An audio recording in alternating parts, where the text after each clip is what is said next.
OK, donc c'est le moment pour partager donc, ce que vous avez réalisé et par rapport à ce travail. Qui veut commencer?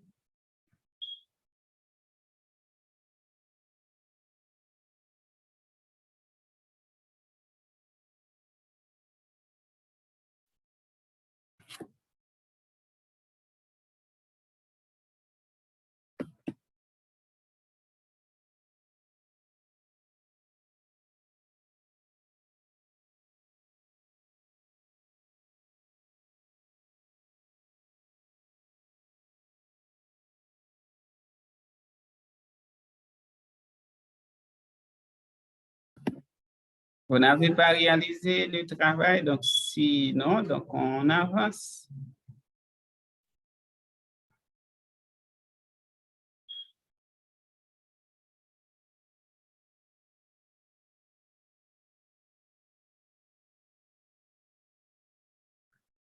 OK, d'accord. OK, nous poursuivons avec le troisième module portant sur la gestion du changement et de la charge mentale et spécifiquement, nous allons discuter sur la psychologie et la gestion du changement. Mais juste avant de commencer, selon vous, lorsqu'on parle de la théorie du changement, qu'est-ce que vous en pensez? Deux ou trois volontaires?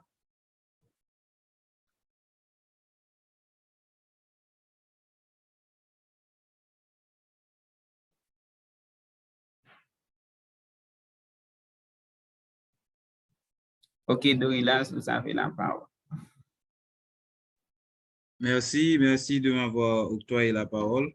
Ben, quand nous parlons de la théorie du changement, à mon avis, c'est une méthode qui nous permet de modifier nos comportements et grâce à des analyses, grâce à des réflexions profondes que nous faisons sur nous-mêmes. D'accord, merci beaucoup. Est-ce qu'il y a d'autres participants donc, qui veulent dire quelque chose? Merci pour votre participation. Est-ce qu'il y a d'autres participants qui veulent dire quelque chose?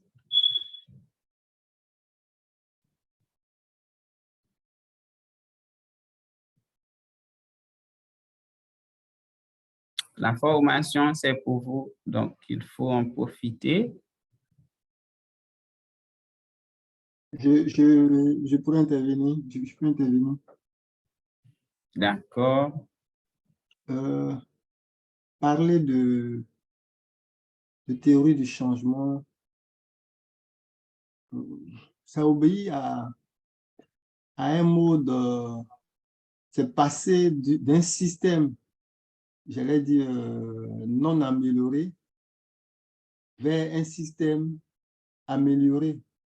Donc, moi, je vois beaucoup plus l'aspect apprentissage. Voilà, je prends par exemple en matière de budget, aujourd'hui, nous sommes passés pratiquement d'un système de budget moyen à un système de budget axé sur les résultats. Tout ça, c'est par rapport au développement durable. C'est-à-dire aujourd'hui, il faut voir, il faut beaucoup plus penser à la génération future plutôt que de penser à nous-mêmes. C'est faire en sorte que notre mode de gestion n'impacte pas négativement sur j'allais dire, ceux qui vont venir après nous. Voilà. Donc, le changement, c'est beaucoup plus aller vers, c'est évoluer en fait, c'est avancer. Merci.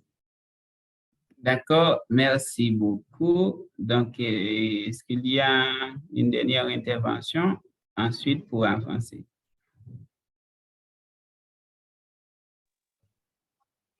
Bonjour. Bonjour. Pour moi, en théorie du changement, c'est une méthode qui explique, c'est cette méthode qui explique comment sont les interventions données qui sont censées conduire à un changement précis, c'est-à-dire sur le plan de développement. Cela peut causer grâce à des analyses des liens de cause à effet.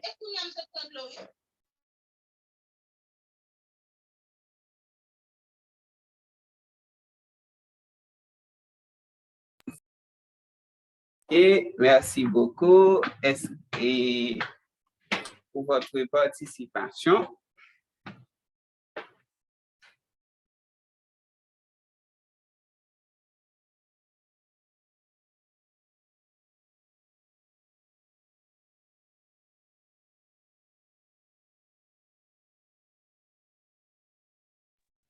OK, effectivement, lorsque nous parlons de la théorie et du changement, donc c'est et tout ce que vous avez dit, donc, ce sont des éléments extrêmement importants, mais nous voyons une méthode qui explique comment nous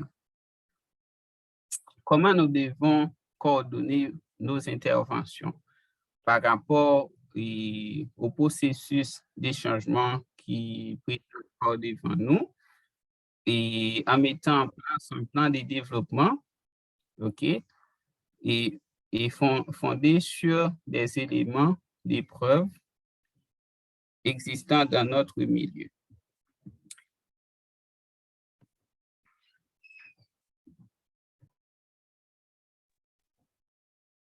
OK, autre élément important, c'est que et lorsque nous parlons de la théorie du changement, donc c'est mobiliser vos capacités d'identifier des solutions donc, qui peuvent vous aider à s'attaquer efficacement aux causes des problèmes qui entravent nos progrès, donc, et aussi pour orienter nos décisions. Et en dernier lieu, donc, la gestion du changement, donc c'est mettre en place des plans par rapport au changement souhaité, que ce soit sur les plans professionnels et personnels ou académiques. Donc, ce sont des pistes essentielles à considérer.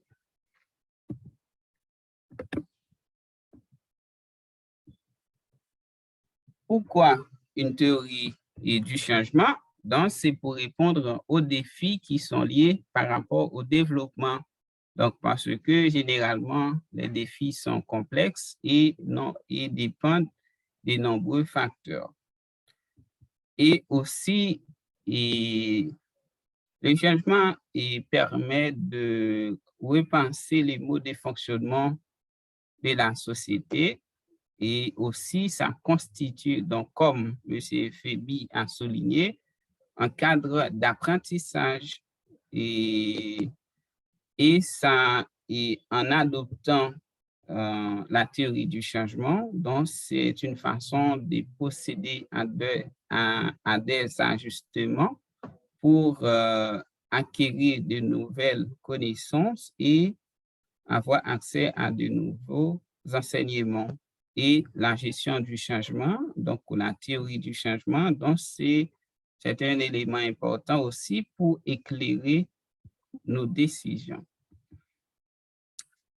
Donc, la gestion du changement devrait être élaborée de manière claire et précise, c'est-à-dire vous savez spécifiquement ce que vous voulez et pourquoi vous voulez travailler. Et pour cela, vous devez mettre en place une méthodologie. Par exemple, donc, est-ce que vous voulez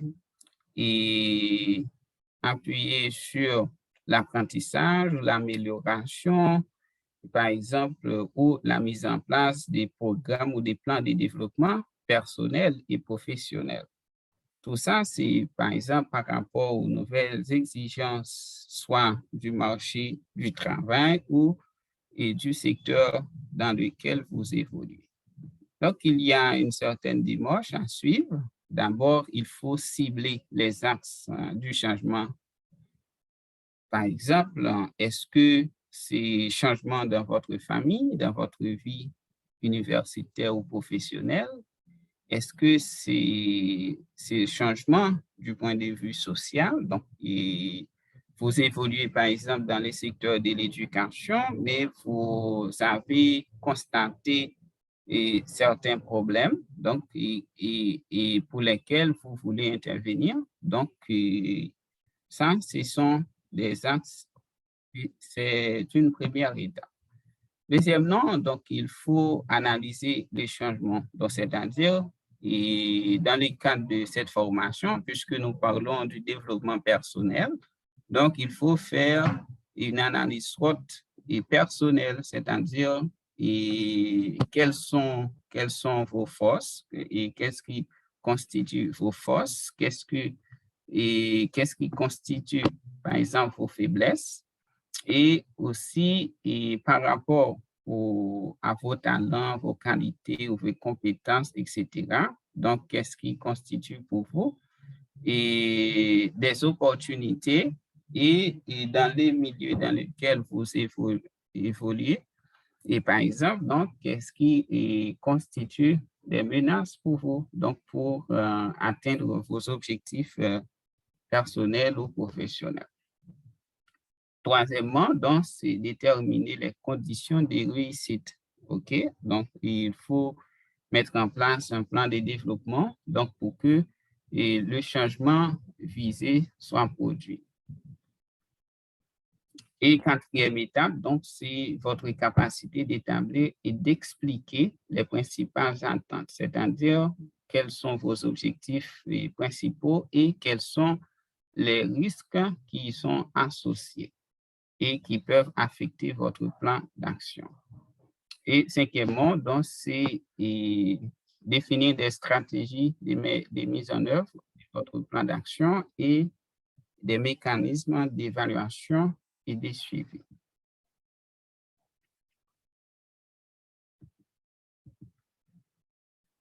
Donc, il y a 5 traditions de pensée lorsque nous parlons de la théorie du changement. C'est la dynamique du changement en elle-même, la dynamique du changement en lui-même, l'approche systémique, donc c'est-à-dire, et vous voyez le changement dans son approche systémique, c'est-à-dire vous considérez les différents éléments donc, qui peuvent affecter le progrès ou l'échec de votre plan. Et aussi, le changement doit être planifié. Donc, c'est-à-dire, c'est ce qu'on appelle des planning of change. Et il y a les changements par rapport au développement personnel, organisationnel et social. Donc, tout ça,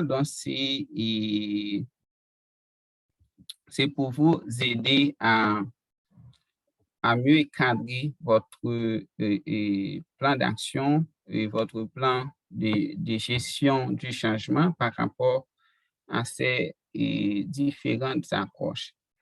Et il y a aussi donc cette approche donc, qui est constituée de 5 étapes. Donc, l'étape de pré-contemplation, étape de contemplation, préparation, action, maintien. Donc, et qui peuvent vous aider à atteindre le succès souhaité.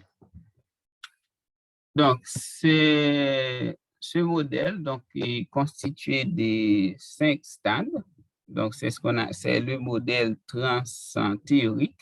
Donc, comme nous avons précisé, donc l'étape 1, donc, qui est l'étape de pré-contemplation ou pré-intention. Donc, c'est l'étape dans laquelle donc, vous n'envisagez ou vous n'avez aucun intérêt pour changer vos comportements et vos habitudes actuelles. Et la deuxième étape, donc, qui est l'étape de contemplation ou l'intention, donc, et vous commencez à prendre conscience et par rapport à vos comportements donc, qui deviennent problématiques. OK? Et aussi, vous commencez à rechercher les causes du problème, et que ce soit des sources externes ou internes. Et troisième stade, donc c'est la prise de décision. Donc, vous commencez à préparer votre plan de gestion du changement, c'est-à-dire vous voulez apporter certains changements, que ce soit à vos habitudes de vie ou vous voulez pour améliorer votre situation actuelle. Quatrième stade, donc l'action, donc c'est-à-dire après avoir identifié les causes ou les axes sur lesquels vous voulez travailler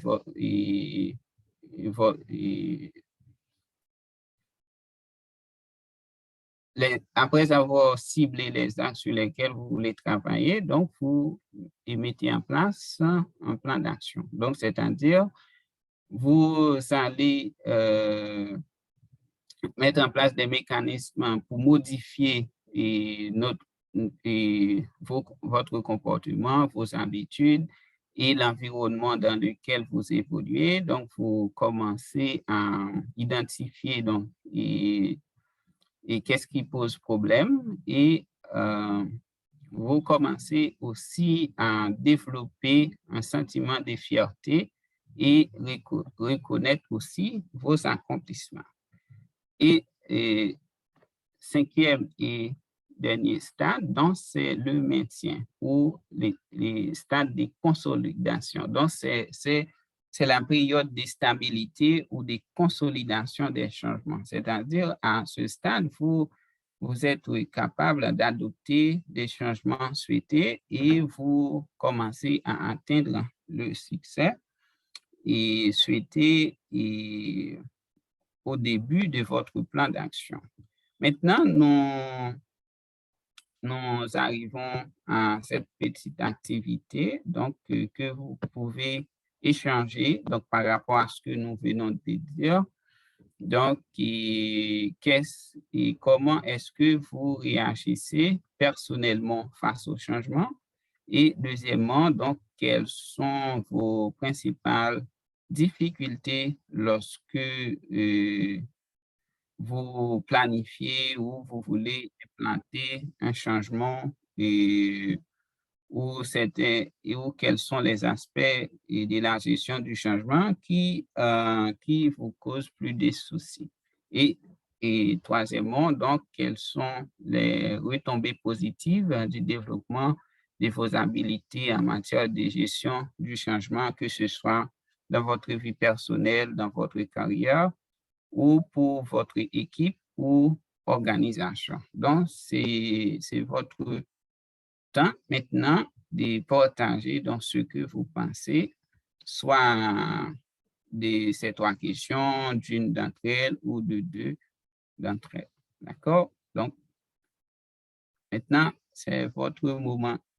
Dis ce que vous.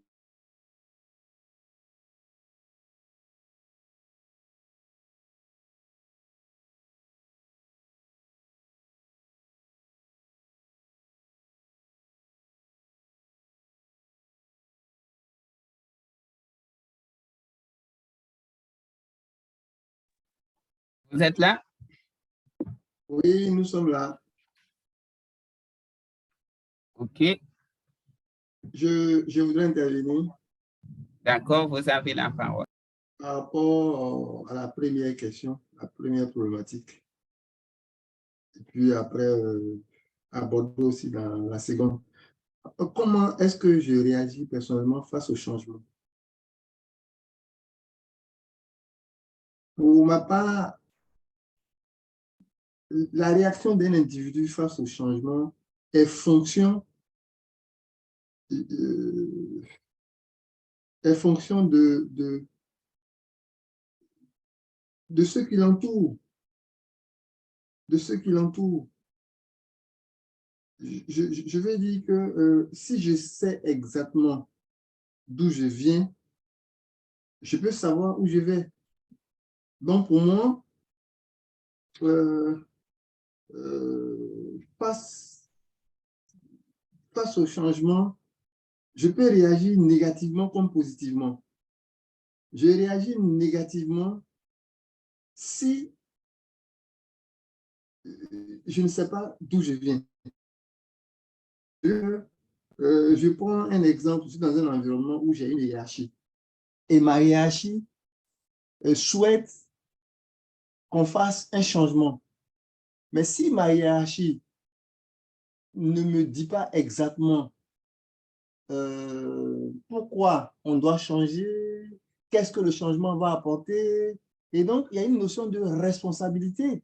C'est-à-dire ma hiérarchie, à mon avis, devrait mettre en place un dispositif de formation. Et cette formation-là doit m'emmener à pouvoir faire un état des lieux, puisque je dois quitter un stade pour aller vers un autre stade. Mais l'ancien stade-là, quel est l'état des lieux? Le diagnostic. Et donc, si on m'apprend à faire, donc je peux parler de la formation, si on m'apprend à diagnostiquer, à savoir exactement mes forces, mes faiblesses, les opportunités, les menaces de l'ancienne situation,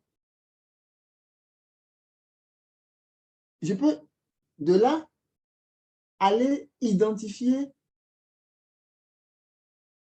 mes faiblesses, savoir identifier mes forces, savoir, apprendre à identifier mon environnement externe, les opportunités, les menaces.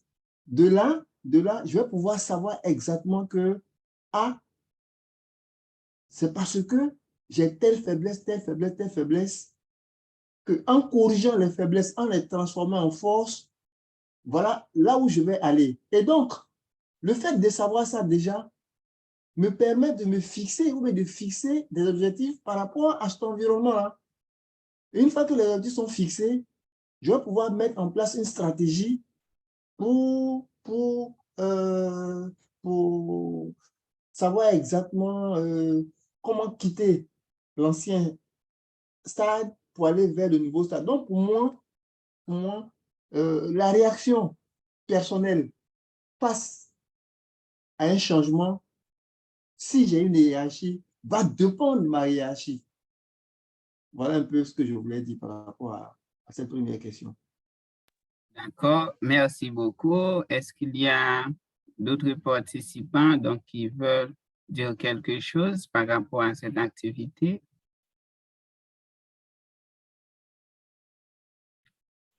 Il faut profiter de la formation.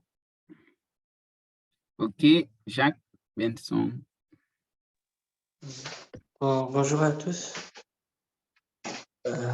Moi, je vais intervenir surtout sur la deuxième question qui comporte deux volets. Quelles sont mes principales difficultés lorsque vient le temps de planifier et d'implanter un changement?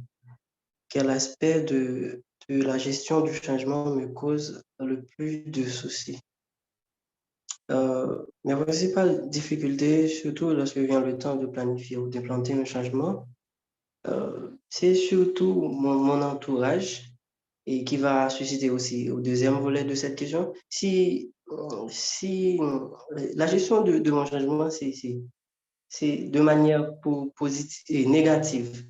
Donc, ça va heurter mon entourage. Donc, c'est surtout ça qui me cause beaucoup plus de soucis dans l'aspect de la gestion du changement. Oh, merci beaucoup. Est-ce qu'il y a d'autres? OK, Dorilas. Ouais, en fait, vous n'êtes pas sans doute que tout changement nécessite des capacités d'adaptation. De ce fait, mon approche se base sur la première question. Ben, pour réagir personnellement face au changement, Je dois utiliser de nouvelles méthodes et techniques pouvant m'aider dépendamment de la situation qui s'est présentée. D'ailleurs, pour que je réagisse, disons, je dois identifier là où le problème s'est posé et prévoir des solutions adéquates. Il ne me suffit pas de réagir brusquement là-dessus, mais plutôt de prévoir, d'utiliser des méthodes et des stratégies de passation d'un changement jugé mauvais pour le changer. Par exemple, s'il y a un changement, s'il y a un comportement que j'éprouve mauvais en moi, eh bien, pour l'éradiquer, pour le modifier ou pour le changer, je dois prévoir quelle méthode que je dois utiliser. Vous êtes là? Vous êtes Oui, là? Je dois oui, prévoir au préalable les méthodes qui peuvent m'aider à changer ce comportement. Merci. d'accord. Merci beaucoup. Est-ce qu'il y a d'autres volontaires? Je voudrais intervenir par rapport à la deuxième problématique. OK, d'accord. Vous avez la parole et ensuite, Jenny. D'accord.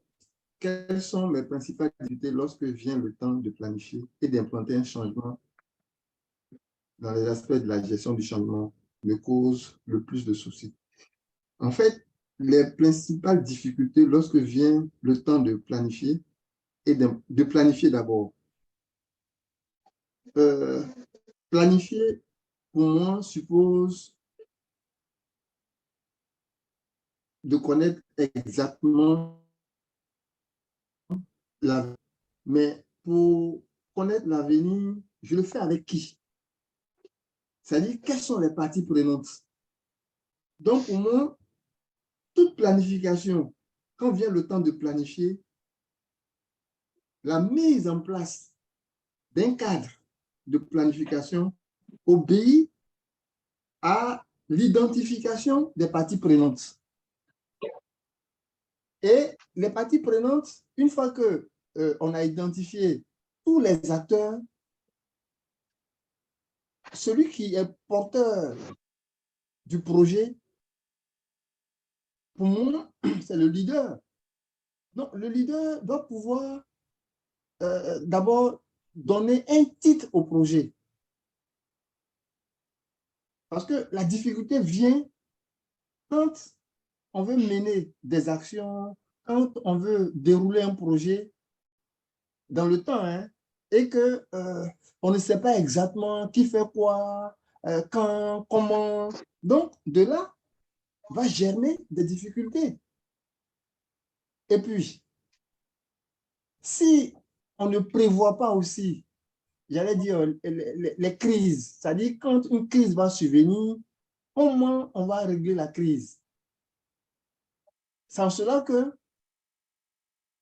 si toutes ces choses-là ne sont pas mises en place, on aura des problèmes à parler d'implantation.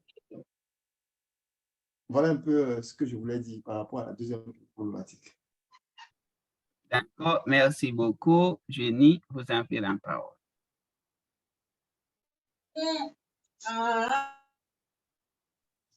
Bonjour tout le monde. J'espère que vous allez bien. Alors, je suis vraiment contente et d'avoir encore la chance de participer à cette formation. En fait, comment est-ce que j'ai réagi personnellement face au changement? Donc, la première chose que je fais lorsque je me suis trouvée dans une situation qui n'est pas la même par rapport à ce que j'avais l'habitude de faire face. Donc, j'essaie de chercher ou de savoir en quoi se concerne ce changement ou c'est quoi vraiment et que constitue le changement. Et par exemple, si je me suis trouvée dans un nouvel endroit et j'essaie de savoir ce que le lieu a comme atout, qu'est-ce que je peux trouver là-dedans. Par exemple, si c'est un milieu scolaire, est-ce que je pourrais trouver les livres qu'il me faut et puis tous les outils nécessaires pour mon apprentissage. Donc, j'essaie de comprendre l'endroit, j'essaie de chercher des points forts de l'endroit et pour faire face au changement. Et puis, l'autre chose, mon autre réaction par rapport au changement, c'est de constater que, c'est de dire que je ne pourrais pas y avoir tous les éléments nécessaires pour me satisfaire complètement, mais je vais chercher plutôt des aides s'il le faut pour avancer, de faire des recherches concernant le changement pour mieux m'adapter. Donc, et puis, j'essaie de temps en temps de m'adapter au changement. C'est comme ça que je réagis face. Donc, D'accord, merci. Est-ce qu'il y a d'autres volontaires?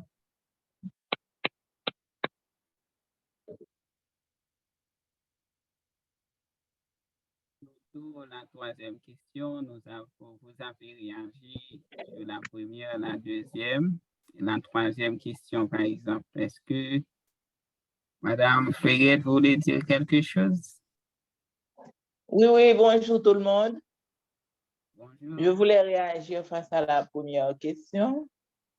Parce que pour la troisième, je venais à peine d'arriver.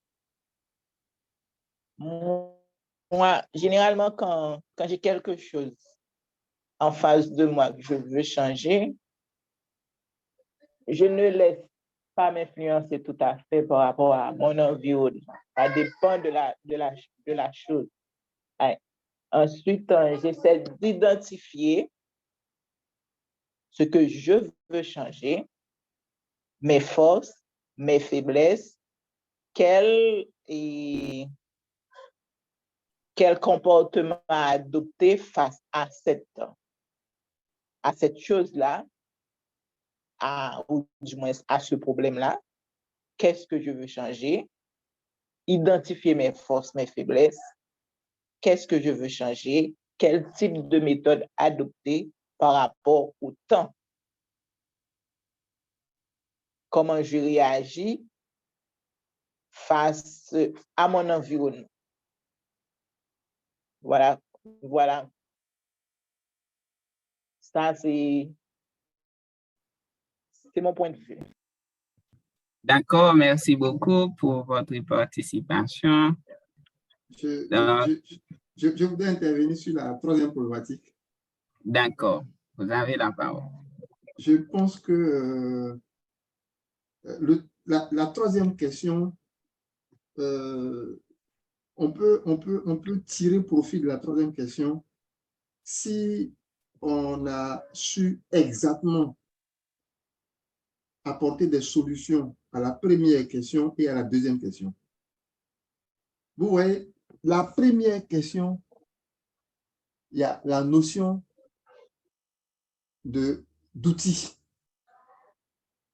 Nous sommes tous des gestionnaires. C'est-à-dire, sur Terre, tout être humain est un gestionnaire. On a l'impression que on est gestionnaire uniquement quand on a fait une école, une université pour acquérir des compétences en gestion. Non. Prenons même la chose sur le plan familial. Il suffit d'avoir une famille, vous êtes amené à gérer. Mais vous allez voir que au sein, quand vous prenez en main une famille, c'est pratiquement ce que vos aînés, c'est-à-dire papa, maman, ce qu'ils vous ont légué comme connaissance, qui vous permet de gérer votre famille. Donc, pour moi, si vous avez les outils, si vous savez ce que c'est que planifier, et si vous savez ce que c'est que une stratégie dans un environnement, vous voyez exactement les retombées du développement. Je veux dire qu'un être humain, s'il sait gérer, ça veut dire qu'il sait planifier, il sait organiser, il sait coordonner et il sait aussi évaluer. Et donc, pour moi, tout est question de formation. Donc, l'absence de formation en théorie du changement, l'absence de formation en planification cette absence-là ne vous permettra pas de voir les vraies retombées du développement en matière d'habileté en gestion du changement. C'est ce que je voulais dire. D'accord, merci beaucoup. Est-ce qu'il y a d'autres volontaires?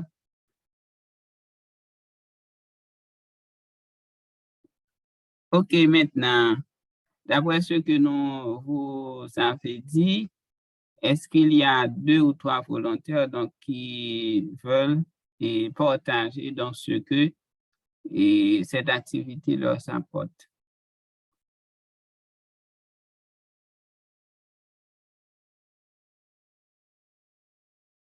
En bref, qu'est-ce que vous avez appris durant cette activité? Surtout par rapport à la thématique d'aujourd'hui, la gestion du changement et de la charge mentale.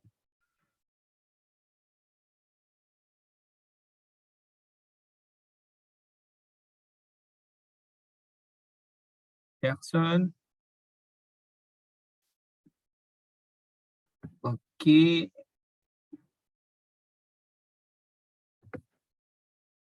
y a Dorilas, il y a Jenny. Dorilas, vous avez la parole. Oui, face à cette activité, j'apprends que tout changement, c'est un processus d'apprentissage. C'est-à-dire pour changer un comportement à un autre, et il faut qu'on apprenne quelque chose. Eh bien, on dit que quand nous parlons du processus d'apprentissage, c'est-à-dire c'est une découverte qu'on fait, une découverte de nouvelles créations, d'acquisition par des acteurs concernés. C'est-à-dire, et là, nous vivons dans un milieu où il y a d'autres gens qui évoluent, eh bien, leurs comportements peuvent nous influencer. Et aussi, notre comportement peut les influencer. Donc, puisqu'il y a interaction entre ces composants, voyez, eh bien, s'il y a un changement positif, vous vous dites que vous êtes changé positivement. Et si vous changez de manière négative, eh bien, il y a un changement négatif. Du tout, il y a un apprentissage qui se fonde, qui se fait. Donc, puisqu'il y a un apprentissage qui se fait, eh bien, ces acquisitions, donc, je me suis dit qu'ils seront utiles. Donc, puisqu'il y a cette activité, me faire comprendre que pendant que nous parlons du changement de comportement, il y a de nouveaux modèles, de nouveaux modes, disons mieux, de raisonnement et il y a aussi de nouvelles capacités qu'on doit mettre en évidence. Merci. D'accord, merci beaucoup. Donc, une dernière intervention dans ce que vous avez appris durant cette activité, ensuite pour continuer. Je voudrais intervenir. D'accord. Ce que moi j'apprends dans cette activité, c'est surtout le partage d'expériences. Donc, l'interactivité. Vous voyez que à partir de chaque questionnement, il y a plusieurs intervenants. Et je réalise qu'en fait, quand j'interviens par rapport à une thématique donnée et qu'il y a une réaction après mon intervention, je constate tout de suite un enrichissement par rapport à la proposition de l'autre. Et donc, je réalise dans cette activité que seul, on ne peut pas savoir exactement si ce que c'est que le changement. Alors que, en écoutant l'idée de l'autre, on arrive à savoir exactement qu'en fait, le changement, il y a la notion de processus d'apprentissage, de découverte. Voilà, en fait, c'est surtout l'interactivité. Voilà. C'est-à-dire l'idée de l'autre, le partage. Donc, travailler de manière... là, le travail, il est collaboratif, en fait. Il est dynamique. On apprend toujours de l'autre. Voilà un peu ce que je découvre dans cette activité.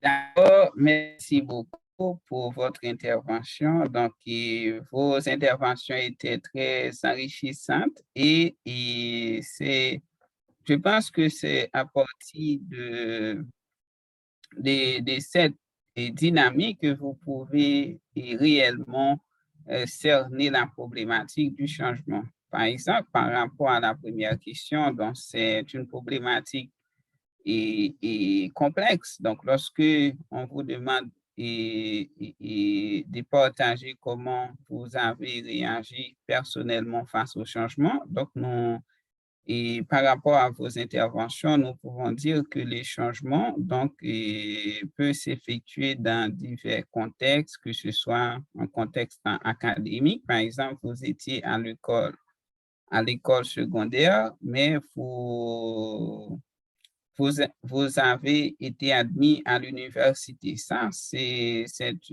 un autre monde. Donc, c'est une nouvelle façon et d'organiser votre temps, de gérer votre temps, parce qu'à l'université, donc, ce sont des méthodes pédagogiques qui seront différentes, par exemple, et initiées à la notion à la recherche, initiées à la question d'exposer et par devant en public, et il faut développer votre capacité de communication, de gestion du temps et aussi votre autonomie. Donc, c'est pour dire que les changements, donc, ce n'est pas quelque chose de facile à gérer. Et deuxièmement, et dans un contexte professionnel, vous allez voir ça à travers une étude des cas tout à l'heure. Donc, c'est que la gestion du changement n'est pas toujours facile. Donc, il y a des difficultés donc, que vous pouvez rencontrer et il y a, par exemple, des situations donc, qui peuvent être très compliquées. Mais c'est ce qui est important dans tout ça. Donc, c'est comment tirer les positifs dans tout ça. OK? Donc, c'est pourquoi au début, nous avons parlé de l'analyse SWOT. Donc, c'est-à-dire à chaque situation de changement, c'est d'identifier vos forces, donc qui vont constituer les leviers de votre motivation, comme nous avons vu lors de la dernière séance, c'est que la motivation, donc, c'est constitue de vos forces, donc, qui peuvent vous aider à vous orienter vers l'atteinte de vos objectifs et dans le but de satisfaire vos besoins. Donc, c'est extrêmement important que ce soit dans votre vie personnelle. Par exemple, vous êtes jeune et vous décidez de se marier.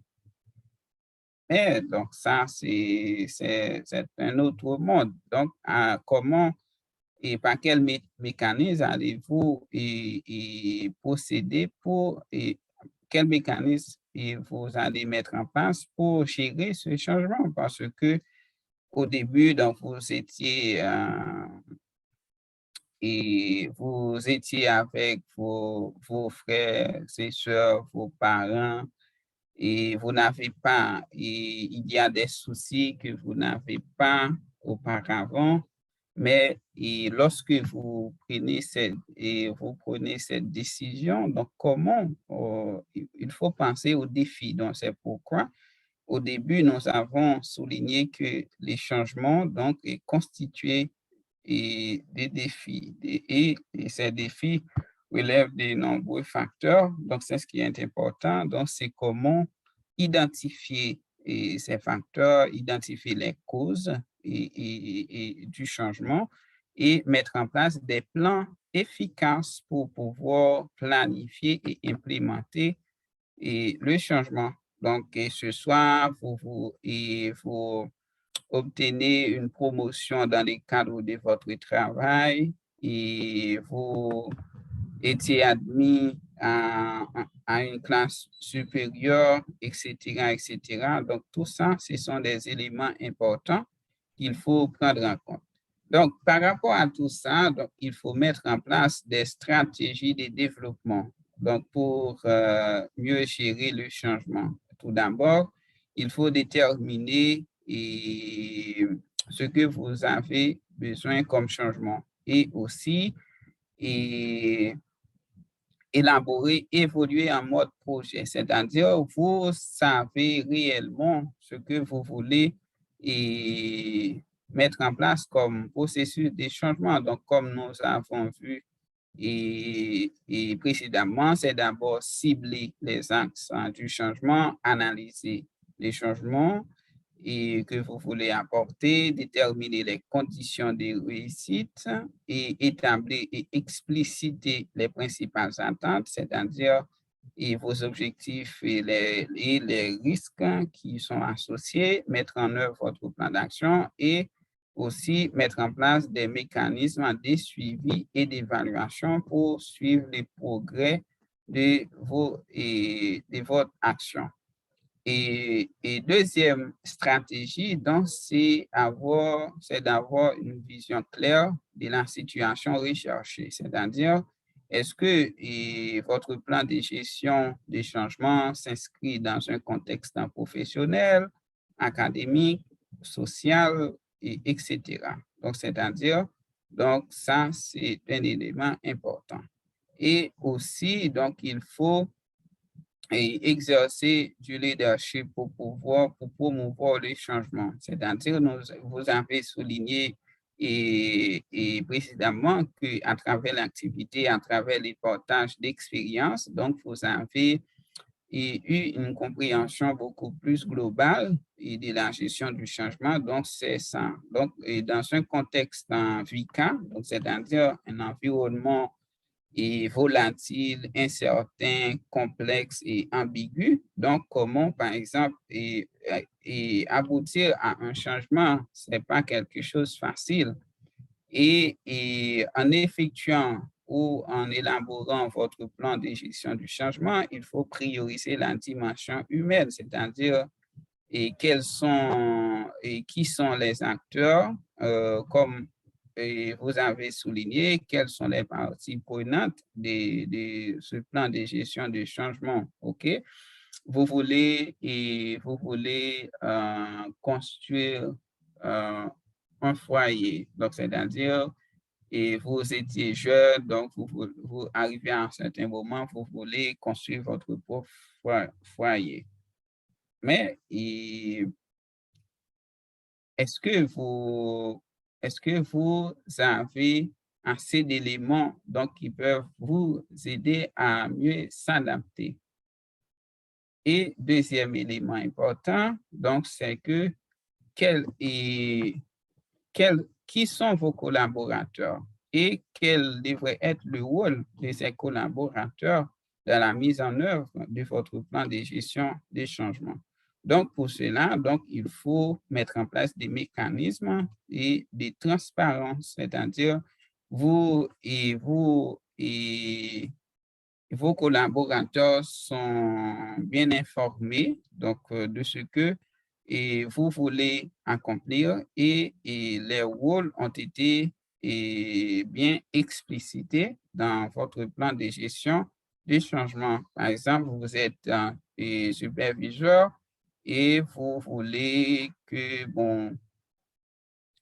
vous voulez changer d'horaire, vous voulez changer d'espace de travail. Mais est-ce que, par exemple, vous avez communiqué avec vos collaborateurs ou est-ce que votre plan de gestion et de ces changements des milieux de travail a été explicité auparavant? Et et en dernier lieu, donc, comme stratégie de développement de votre plan de gestion des changements, donc, il faut être en mesure de mesurer les résultats de votre plan. C'est pourquoi nous avons dit auparavant, donc, il faut mettre en place un mécanisme de suivi et d'évaluation, donc, pour voir est-ce que vous avez eu les progrès ou les résultats souhaités. Maintenant, donc, nous avons, et pour mieux comprendre tout ce que nous venons de dire, donc, nous vous proposons cette activité. Donc, lisez l'activité et commentez l'activité s'il y a lieu. Et après, vous aurez des questions à répondre sur l'activité. Donc, qui veut lire l'activité?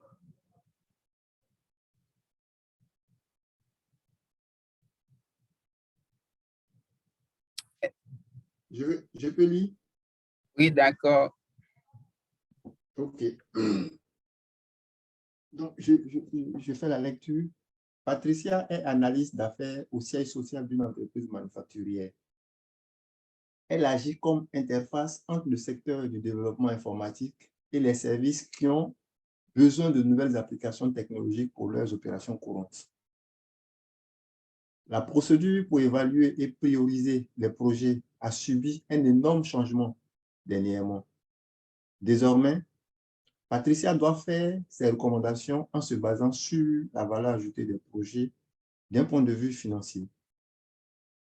Les services doivent donc justifier leurs demandes en quantifiant les bénéfices attendus, ce qu'ils n'ont jamais fait auparavant.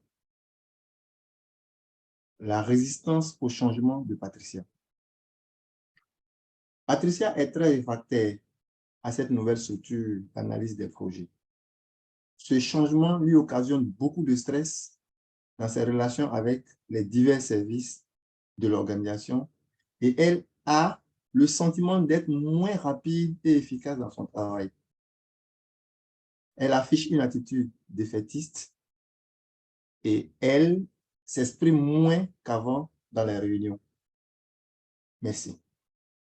Okay, merci beaucoup. Maintenant, quels sont les passages ou les mots qui ont retenu beaucoup plus votre attention dans le cas de Patricia? Vous pouvez écrire dans le chat ou ouvrir vos micros et énumérer les mots-clés ou les passages qui expliquent un certain changement de la fonction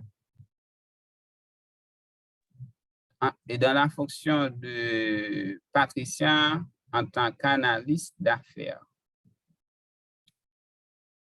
Vous pouvez exprimer via vos micros ou écrivez dans le chat les mots-clés et tous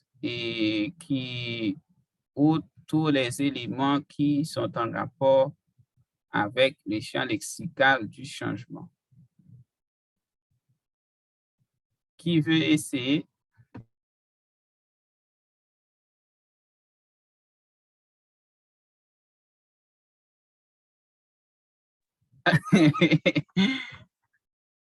Patricia, vous avez vu les messages de Dorilas dans le chat?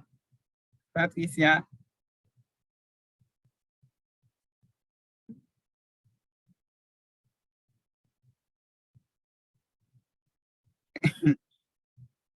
OK, yeah. Partagez vos idées, donc les mots donc, qui expriment les changements dans le cadre de Patricia en tant qu'analyste d'affaires.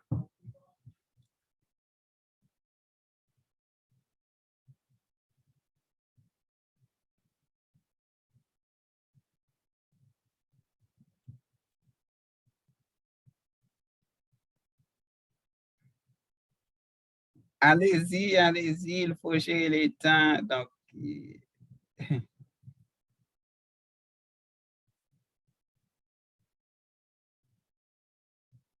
vous voulez commencer, Patricia? Les mots-clés qui ont retenu votre attention dans cette situation.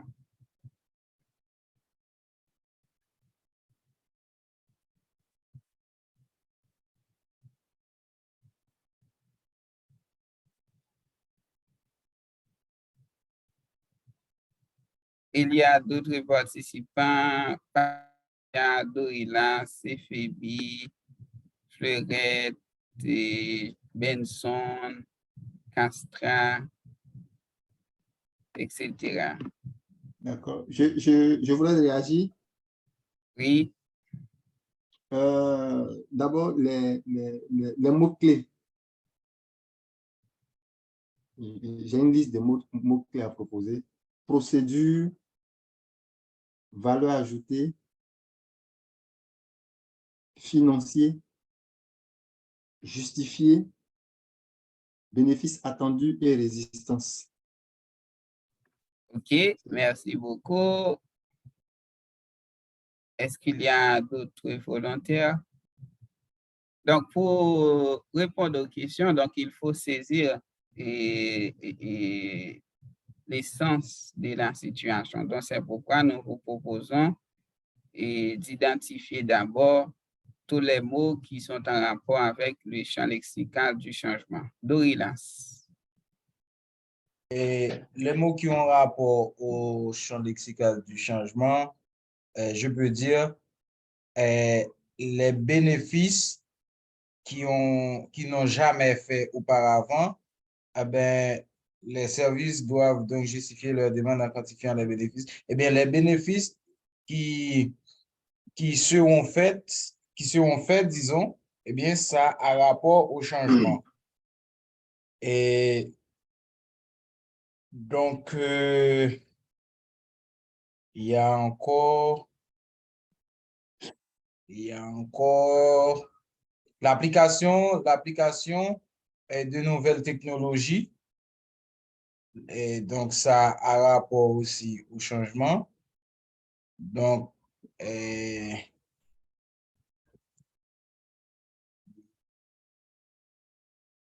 jusque-là, c'est ce que je vois. D'accord, merci beaucoup.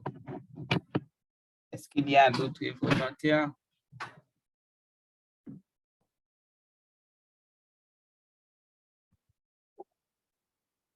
Merci. Donc, c'est important. Par exemple, pour analyser la situation de Patricia, donc tout d'abord, il faut identifier tous les éléments donc, qui sont en rapport avec le changement. Donc, c'est à partir de cela donc, que vous allez et découvrir par exemple, les mécanismes ou la façon dont vous allez procéder pour gérer ce changement.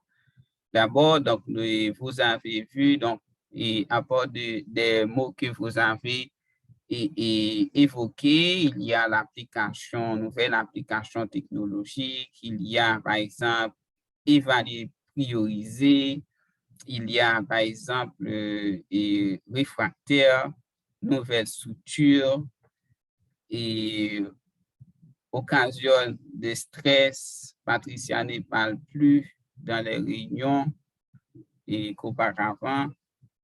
Et Patricia devient moins rapide et efficace dans son travail par rapport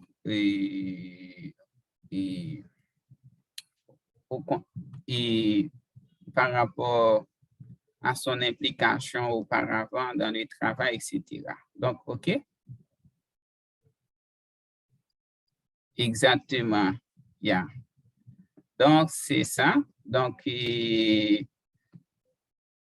tout cela, c'est pour vous dire que par rapport à la première activité, donc, nous avons cerné la problématique du changement. Donc, c'est pour vous dire que ce n'est pas quelque chose de facile. OK, maintenant, c'est le moment de réagir sur les questions.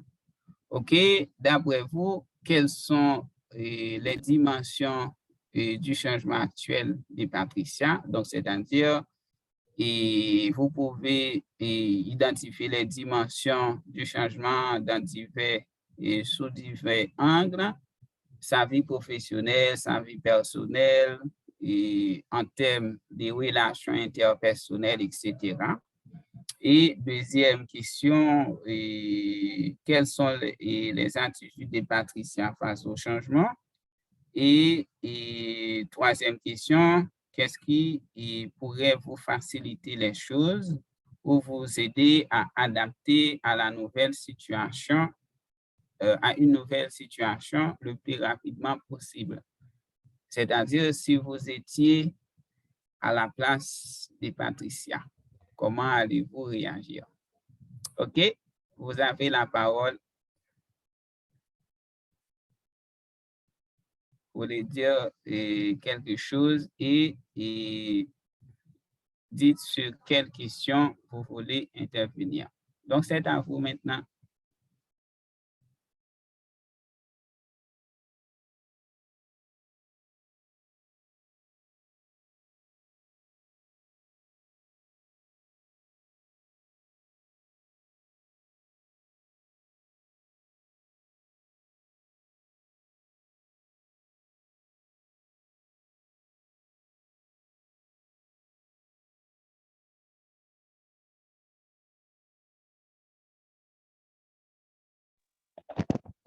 Je voulais réagir sur la deuxième question.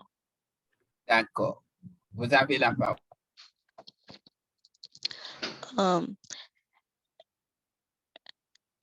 Patricia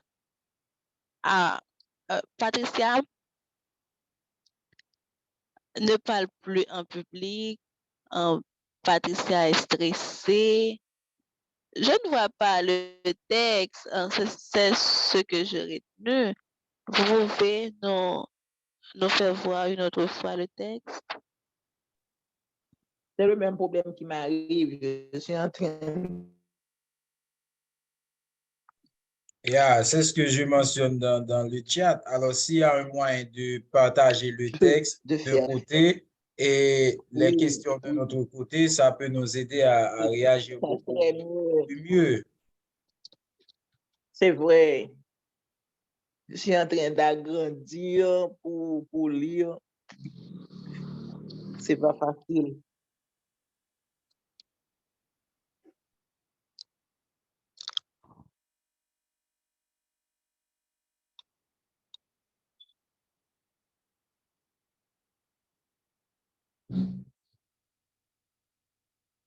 Veuillez nous partager l'étude de cas et les questions associées à l'étude. Là-dessus, nous pouvons réagir.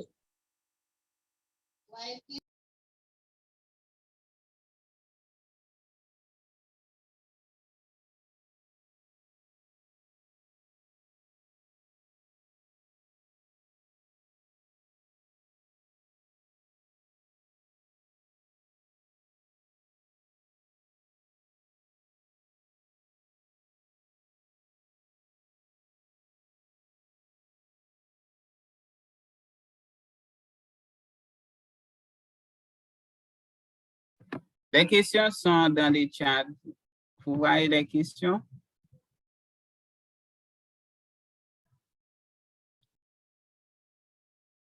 Vous êtes là? La première question, c'est de relever les dimensions du changement actuel de Patricia. Deuxième question, et quelles sont les attitudes de Patricia face à ce changement? Et troisième question, donc, et si vous étiez à la place de Patricia, donc, quelles seront les choses qui peuvent vous aider à vous adapter et plus facilement et au plus rapidement possible?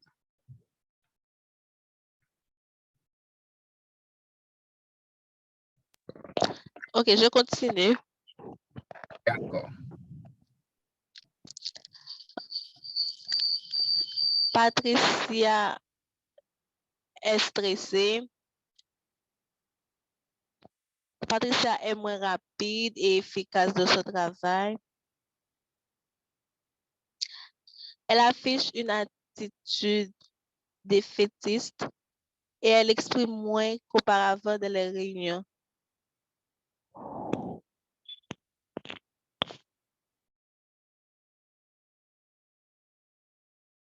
OK, merci beaucoup. Et notre volontaire.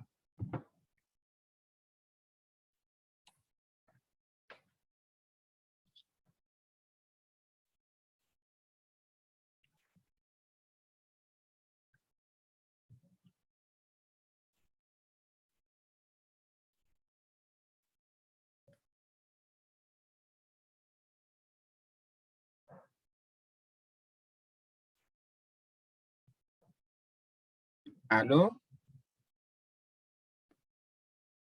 OK, Patricia, vous avez la parole. Bonjour à tous, j'espère que vous allez bien. Ma première intervention, c'est pour la question numéro 1. Patricia est très réfractaire. Elle a du stress et elle a le sentiment d'être moins rapide et efficace dans son travail. Et puis ensuite, et pour finir, elle a une attitude défaitiste et elle s'exprime moins qu'avant dans les réunions. C'est tout. Je ne vois pas les autres questions, non? OK, merci beaucoup. Les autres questions, c'est relever les dimensions du changement actuel de Patricia, c'est-à-dire ça peut être une dimension dans sa vie professionnelle, ou dans sa carrière, dans sa vie personnelle, du point de vue psychologique, etc.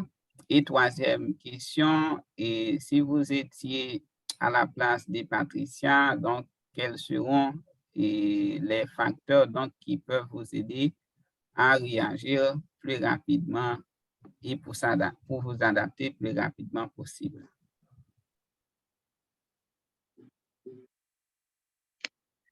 Bon, je pense que ce changement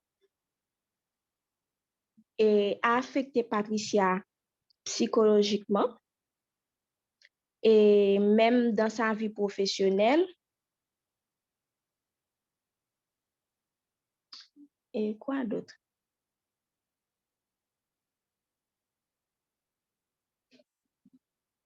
C'est tout, je reviens. D'accord, merci beaucoup et pour votre participation. Je voudrais intervenir. D'accord. Sur la première question, je parlerai plutôt de normalité. C'est-à-dire tout changement est difficile. Donc, tout ce que Patricia développe comme émotion, moi, je peux même, c'est normal, hein, c'est normal. C'est normal. Maintenant, ça affecte sa dimension professionnelle, je dirais, ça affecte négativement parce que je pense qu'elle n'a pas été préparée. Elle n'a pas été préparée, c'est-à-dire, le leader ici, c'est qui le leader? Quand on regarde l'environnement de Patricia, c'est sa hiérarchie. Est-ce que la hiérarchie a mis en place un dispositif de changement, de stratégie de changement? Je veux dire, est-ce qu'on a préparé le groupe? Est-ce que psychologiquement, il y a eu, j'allais dire, il y a eu une préparation psychologique? Donc, je constate que le volet humain n'a pas été pris en compte. Le volet humain n'a pas été pris en compte. Donc, si j'étais à la place de Patricia, j'allais beaucoup plus parler de préparation à l'avance, tenir compte de l'humain, plutôt que de penser aux bénéfices. C'est-à-dire, dans la structure telle que je vois, dans l'environnement de Patricia, c'est beaucoup plus le profit qui compte en fait. Et ça, quand on regarde hein, les conséquences, on va voir que la démotivation va naître, le découragement, l'estime de soi va être affectée, le moi va être affecté. Donc, du coup, la performance ne sera pas de mise. Voilà ce que je voulais dire sur les 3 aspects. D'accord, merci beaucoup pour votre participation très enrichissante. Est-ce qu'il y a d'autres personnes donc, qui veulent réagir? Donc, pour passer à d'autres activités.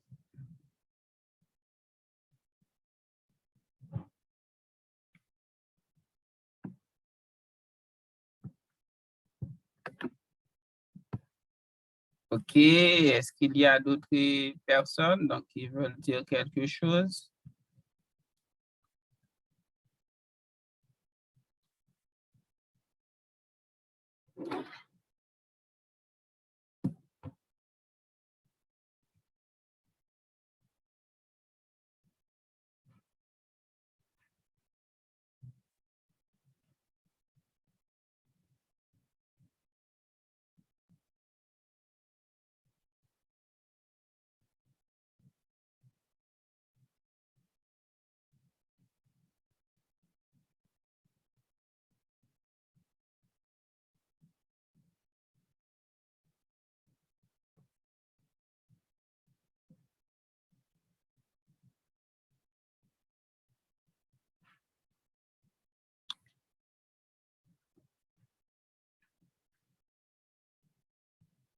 OK. OK, très bien.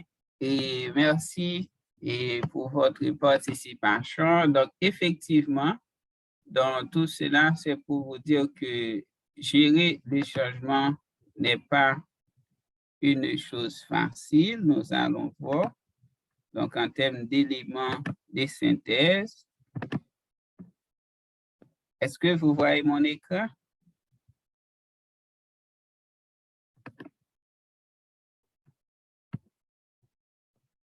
Vous voyez mon écran?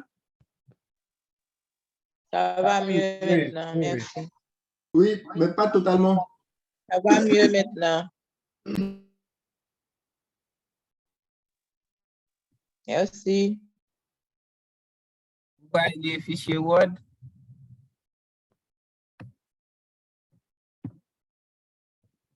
Allô?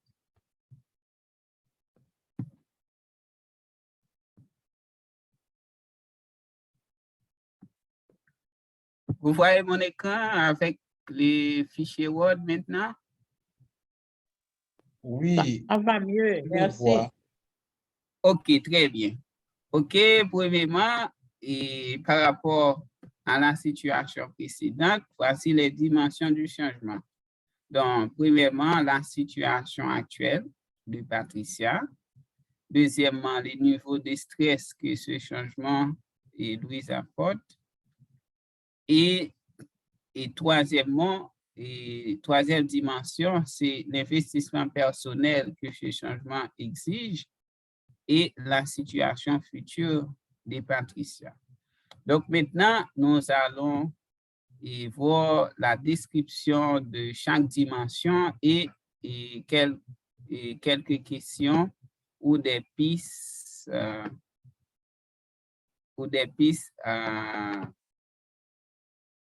si vous étiez à la place de Patricia. D'accord? Qui veut lire la dimension A, la situation actuelle? Moi, je vais essayer de lire. D'accord.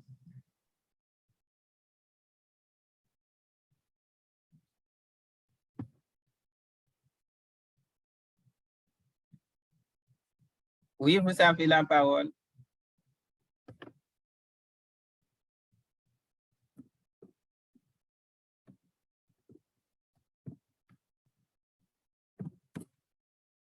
Allô?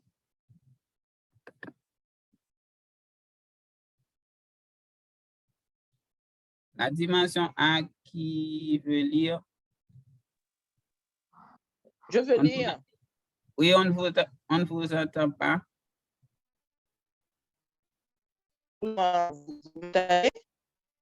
Oui, allez-y. La situation actuelle, dimension du changement,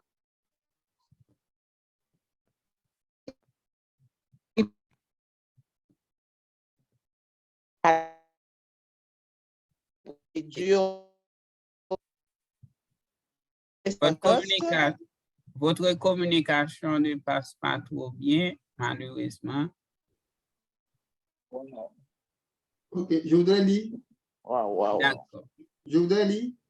D'accord. Désolé. OK, changez de position et on vous entend. OK, monsieur Fébi, vous pouvez continuer. Ok, la situation actuelle de Patricia.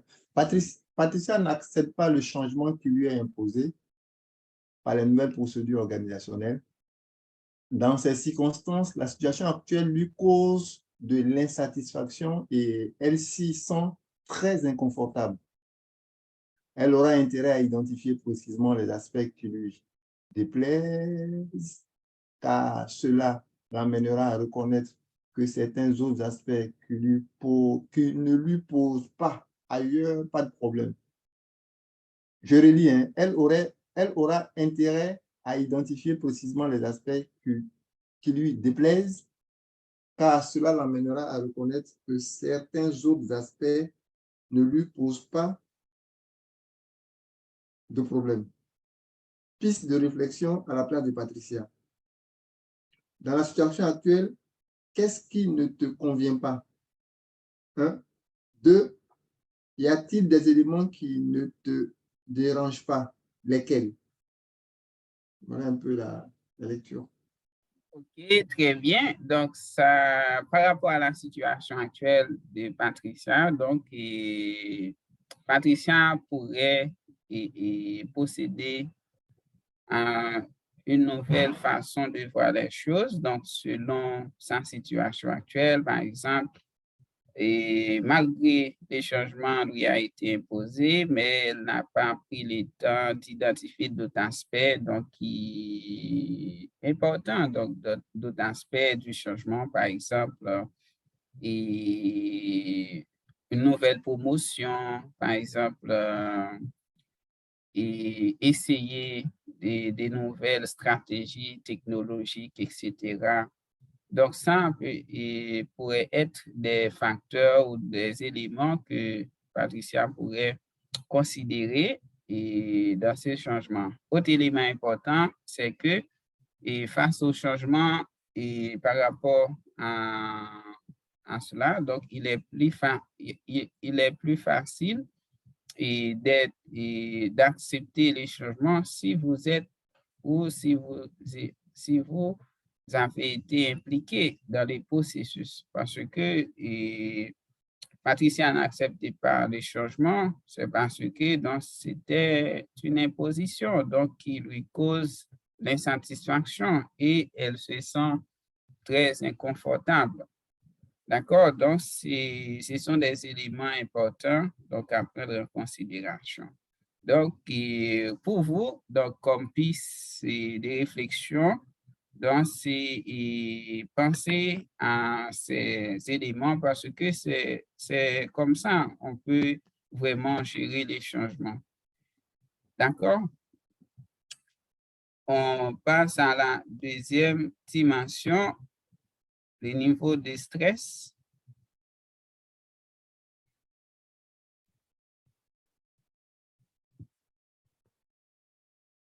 OK, qui veut lire la description et les questions?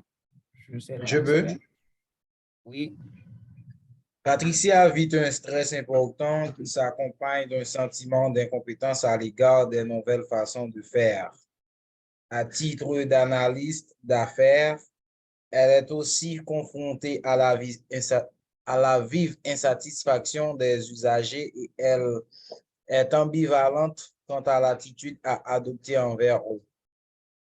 Elle a intérêt à prendre conscience du stress qui l'envahit pour envisager des moyens de mieux le gérer pour la suite des choses. sur une échelle de 1 à 10, quel niveau de stress ressens-tu par rapport à la situation actuelle? Qu'est-ce qui t'occasionne ce stress? Et je voudrais que quelqu'un, et 2 ou 3 volontaires, réagissent sur ces questions par rapport à cette dimension et la situation de Patricia.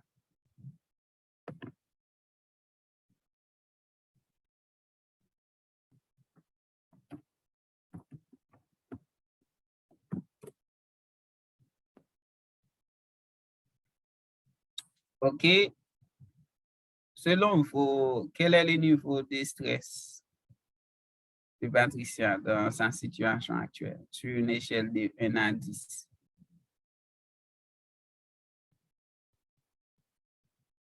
Je peux dire, puisque son niveau de stress le rend incompétente à l'égard des travaux à faire, des nouvelles façons de faire, je peux dire que sur l'échelle de 1 à 10, j'estime que son niveau de stress est évalué à 7.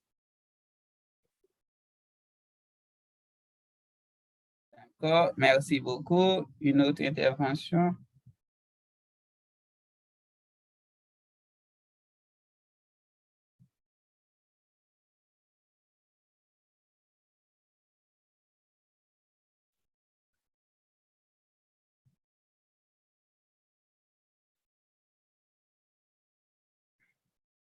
OK, si vous étiez à la place de Patricia, quel sera votre niveau de stress? Oui, madame. Bon, moi, je pense que mon niveau de stress est élevé à 8. Et là, il y a frustration. Quand on est frustré, on pense à tout. On se sent incompris, mal aimé, on ne vous accepte pas. C'est tout ce qui se passe en tête. Et votre niveau de compétence sera, mon niveau de compétence sera rapidement réduit. En plus, par rapport à la situation économique, j'aurais extrêmement peur de perdre mon emploi. Et combien de temps vais-je faire pour trouver autre chose?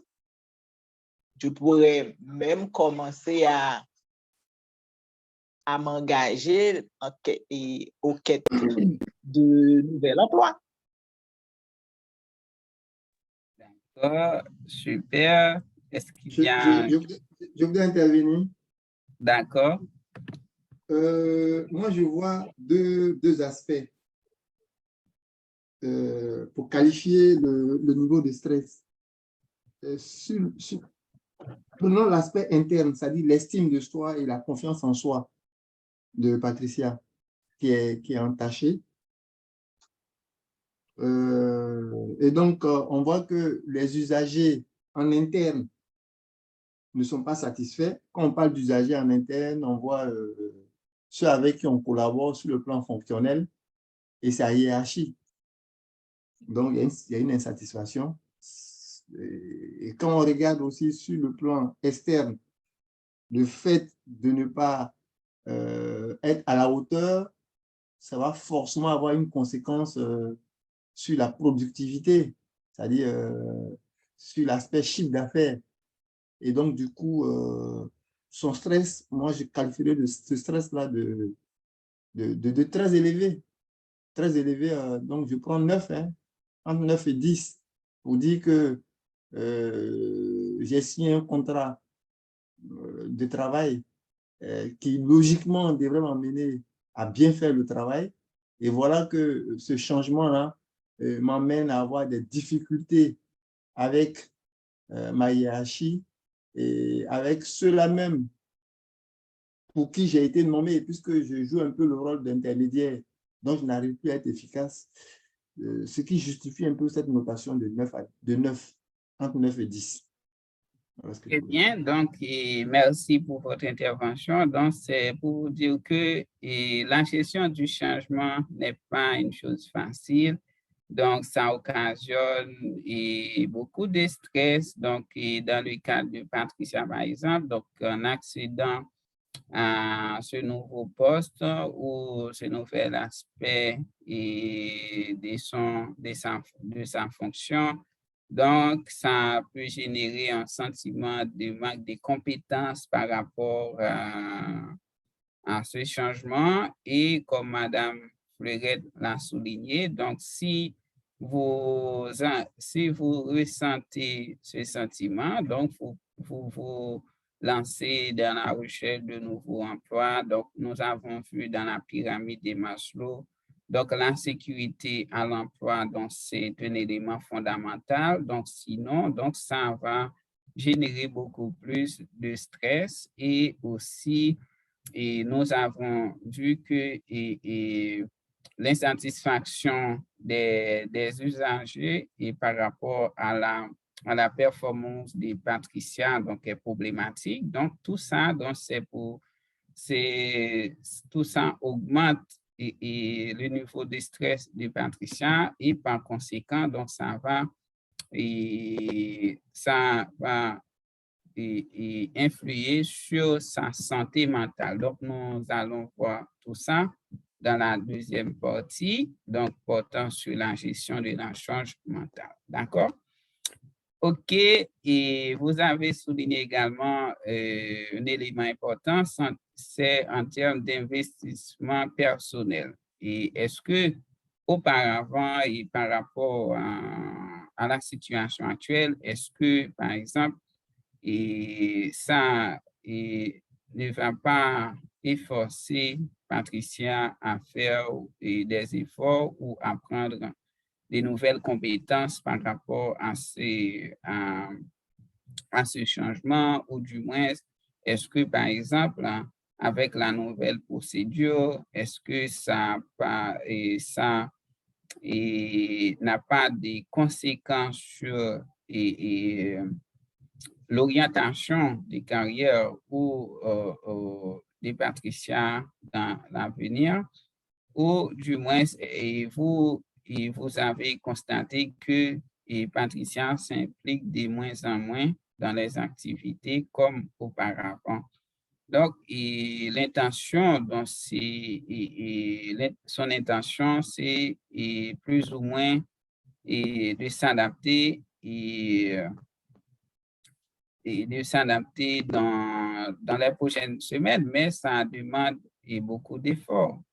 Donc, par exemple, donc, comme piste pour penser ou pour réfléchir, donc si vous étiez à la place de Patricia, donc ce sont ces éléments en termes d'efforts, en termes de coûts, etc. Donc ça, ce sont des éléments importants. Et nous avons vu dans un processus de gestion du changement, donc il faut penser à l'aspect futur de la situation. Par exemple, et quels sont les indicateurs qui montrent qu'à l'avenir, Patricia restera performante dans ce poste. Donc, sinon, on va la licencier. Donc, ça va entraîner beaucoup de stress et des conséquences sur sa santé mentale, etc. Et aussi, est-ce que, par exemple, dans quelques semaines, la situation sera intéressante ou non?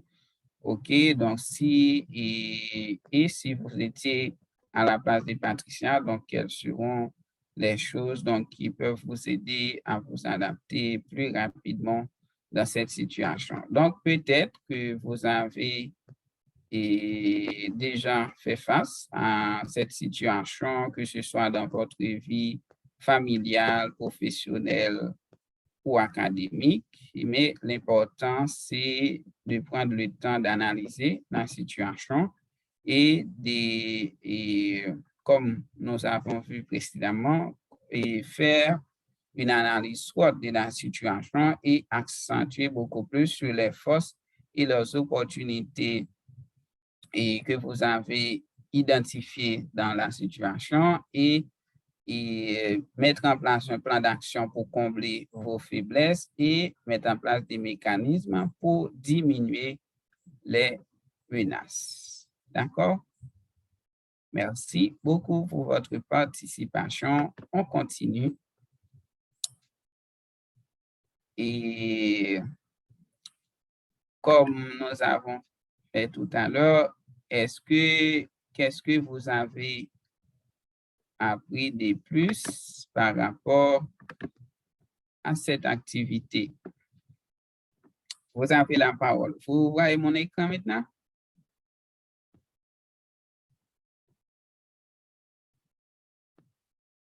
Allô?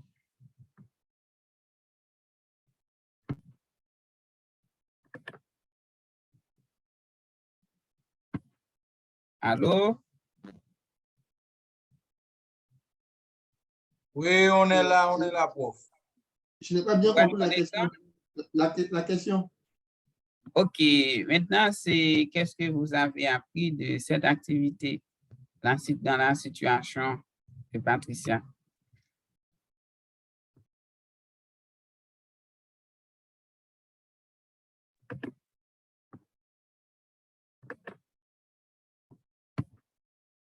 Par rapport à vos comportements face au changement, et comme vous avez vu avec Patricia, donc qu'est-ce que vous avez appris de plus ou qu'est-ce que vous avez eu la chance de découvrir par rapport à cette activité?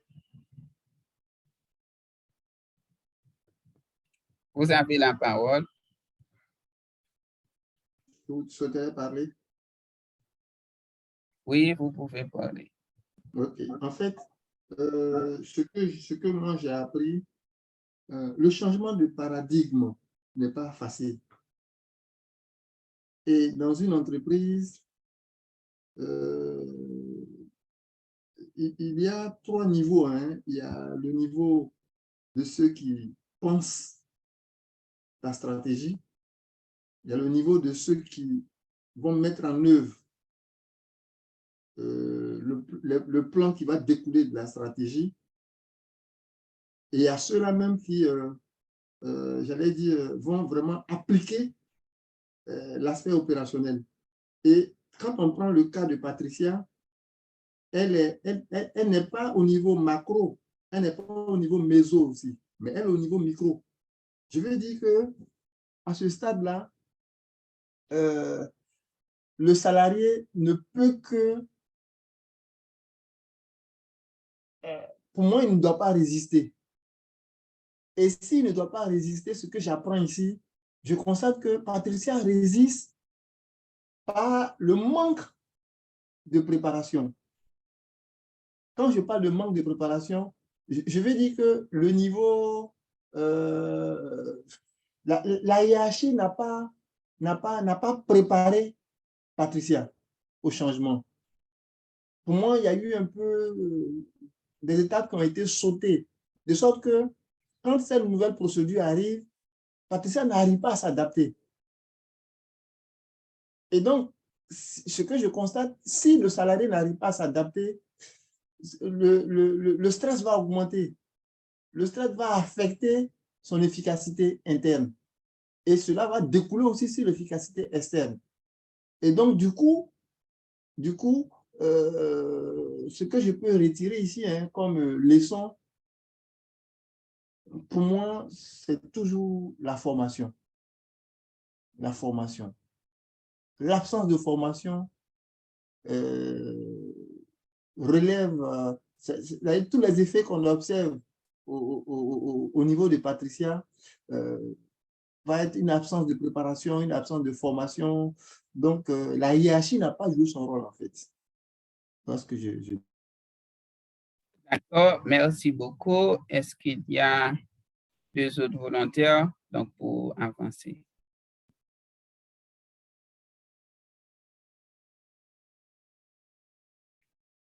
Pour partager donc, ce qu'ils ont appris dans cette activité.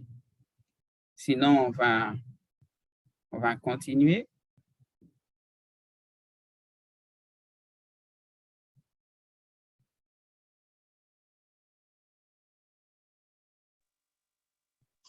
Je peux intervenir?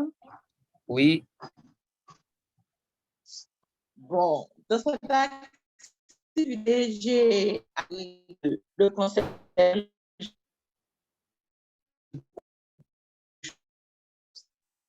il vous demande à bon,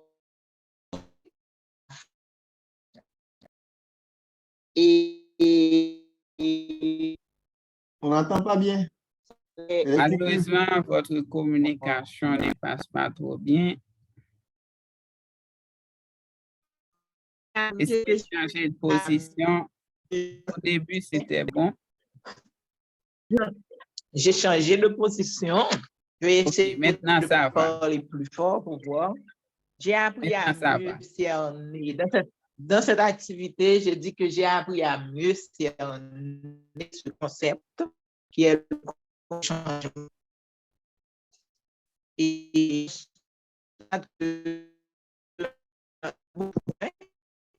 premièrement, à cerner la décision, à cerner mieux la décision du jugement, à apprendre à aborder dans la formation et l'information et à être,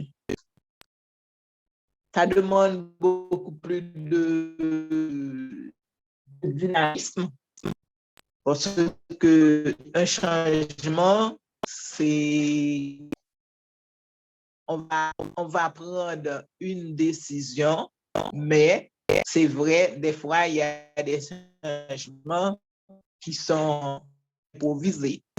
On ne vous informe pas, mais on doit apprendre à aborder ce qui est improvisé. Donc, dans l'information et dans la formation, et savoir quoi faire. Voilà, il y a quelque chose de nouveau qui se présente et comment je vais aborder ou du moins qu'est-ce que je vais mettre en place pour que je puisse prouver à moi personnellement et au personnel de contact ce que je sais, ce que je peux apporter, ce que je peux partager. Je dois apprendre à connaître mieux mon environnement. C'est la première chose à faire. Ensuite, si je essaie de toucher les points qui me dérangent dans le changement et voir quelle méthode adapter pour pouvoir améliorer l'espace, améliorer l'environnement, améliorer ma performance. Pour améliorer la performance, c'est dans la formation et dans le partage, parce ça demande également beaucoup plus de communication pour pouvoir cerner mieux ce qui ne marche pas et ce que je dois apporter comme nouveauté pour pouvoir améliorer mon évolution. D'accord, merci beaucoup. Donc, vos interventions étaient très riches, effectivement. Donc, dans cette activité, nous avons appris à cerner d'abord, à analyser d'abord les processus du changement. Donc, analyser le processus du changement sous-entend d'identifier les les différents détails. OK, peut-être Patricia n'a pas pris le temps d'identifier les différents aspects du changement, donc c'est une étape importante. Et deuxièmement, donc il faut être en mesure et de mettre en place des plans d'action, donc qui peuvent l'aider et qui peuvent vous aider à faire face au changement, que ce soit des plans de formation initiale ou continue, des programmes de développement professionnel si vous gérez une entreprise ou une institution. Donc, une autre chose qu'il faut retenir, c'est que le changement se prépare. D'accord? Merci beaucoup pour votre participation. On continue avec, et nous avons vu tout au long, depuis au début, que le changement, c'est un processus d'apprentissage. Donc, c'est pour cela que nous vous proposons la cour d'apprentissage du changement du docteur Kubler-Ross. Et pour lui, donc, adopter les changements donc, se fait en 4 étapes. Premièrement, c'est l'étape de choc, comme nous avons vu, Patricia a vécu un choc sérieux dans sa carrière, donc que ce soit par rapport aux nouvelles procédures et aux nouvelles responsabilités et qu'on lui a données et aussi le changement qu'on lui a imposé, donc qui l'a fait peur. Et aussi, nous avons vu une deuxième dimension, donc, et à l'étape 1, donc il faut vous informer, donc ce que Patricia n'a pas pris le temps de faire dans sa situation. Et deuxièmement, donc c'est la remise en question. Donc, par exemple, est-ce que Patricia n'a pas eu la possibilité de négocier ce processus de changement avec son supérieur hiérarchique? Donc, nous avons vu également, donc, il y a des stress, des dépressions, donc, et aussi un manque d'implication, insatisfaction au niveau de stress très élevé, donc, qui ont envahi Patricia dans sa situation. Donc, votre rôle en tant que superviseur ou porteur de ce changement, donc, il faut mettre en place des mécanismes pour guider vos collaborateurs. Et la troisième étape, donc, c'est la remobilisation, c'est-à-dire, donc, et comment, par exemple, dans sa situation, et en tant que porteur du changement, donc, vous avez mis ou vous avez envisagé des mécanismes pour aider Patricia à accepter les changements. Donc, est-ce que le changement avait du sens pour Patricia? Et c'est de même, et lorsque vous proposez des changements pour vous élaborer un plan de gestion des changements, que ce soit dans votre vie professionnelle, carrière ou académique, etc. Donc, il faut être en mesure d'identifier l'essence du changement. Et quatrième et dernière étape, donc selon cette courbe d'apprentissage, c'est l'engagement. Donc, un élément important, c'est que vous avez vu que Patricia n'a pas été engagée comme auparavant. Mais pourquoi? Parce que le changement lui a été imposé. Mais vous avez vu que pour engager ce processus de changement, donc il faut prioriser l'énergie intérieure de la personne en question. Par exemple, ainsi, et peut-être si Patricia avait participé au processus de préparation, de la planification et de la mise en œuvre de ce plan de changement, donc peut-être elle n'aurait pas fait résistance face à ce changement. Donc, c'est pour cela, donc, il faut reconnaître le changement. Donc, d'abord, il faut et informer, OK, informer les changements et informer vos collaborateurs sur les changements, guider vos collaborateurs, encourager vos collaborateurs et reconnaître les efforts de vos collaborateurs. OK, c'était la première partie. Maintenant, et notez que là, aujourd'hui, nous voulons voir la gestion du changement et de la charge mentale. OK? Est-ce qu'il y a des questions ou des retours sur la première partie? Donc, sinon, on prendra une petite pause de 5 minutes et on revient. Est-ce qu'il y a des questions ou des retours sur la première partie?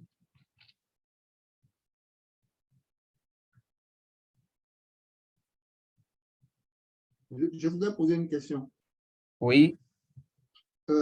Professeur, s'il vous plaît, est-ce que au sein d'une entreprise, quand on veut passer d'une étape à une autre étape, quand on voit le cas de Patricia, hein, moi je vous pose la question, est-ce que les dirigeants ont obligation de préparer les salariés au changement? Est-ce qu'ils ont obligation? Parce que quand on regarde le cas de Patricia, on voit qu'en fait, la non-préparation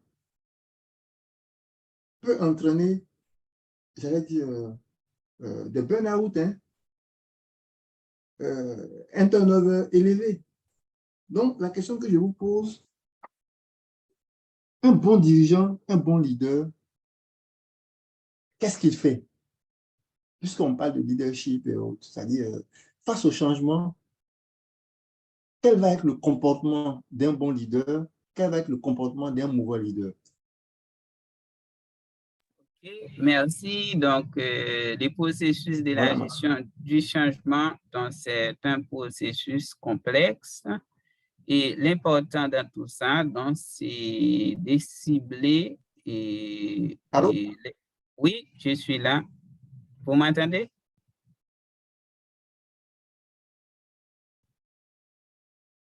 Vous m'entendez? Non, je ne vous ai pas entendu. J'ai fini ma question. Oui, et pour l'instant, ça va? On vous entend maintenant. Je vous entends du moins. D'accord. OK. Et j'avais dit que le processus de changement, donc, c'est quelque chose de complexe. Donc, c'est pas... Et pour gérer le changement, donc, il faut d'abord analyser la situation. Donc, et ensuite, élaborer un plan de gestion des changements, donc, qui favorise la participation des acteurs et aussi mettre en place un mécanisme de suivi et d'évaluation. Donc, cependant, il y a des changements, donc vous ne pouvez pas planifier tout ça. Ça demande plutôt un travail spontané, par exemple avec COVID.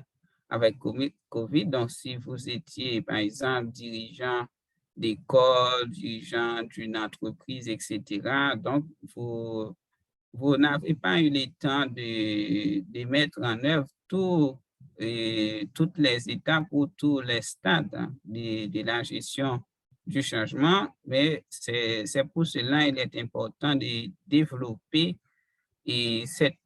cette valeur qui est l'agilité. L'agilité, c'est une valeur essentielle pour nous autres, surtout dans le contexte actuel, il y a beaucoup de changements donc, qui se sont produits. Donc, l'agilité, donc, comme capacité de s'adapter rapidement et face au changement, donc, c'est un élément important. Donc, en tant que leader donc, qui planifie les changements, donc, il faut être en mesure de développer tout ça.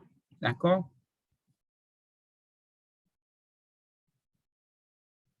On n'entend plus. Oui, j'ai fini. pas entendu les deux dernières phrases.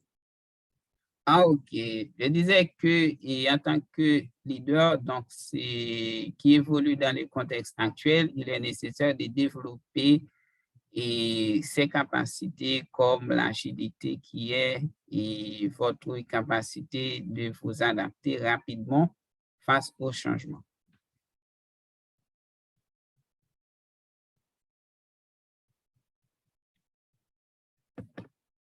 D'accord? OK, merci. OK, maintenant, est-ce que vous voulez que nous continuions, donc, ou bien nous prendrons une petite pause de 5 minutes?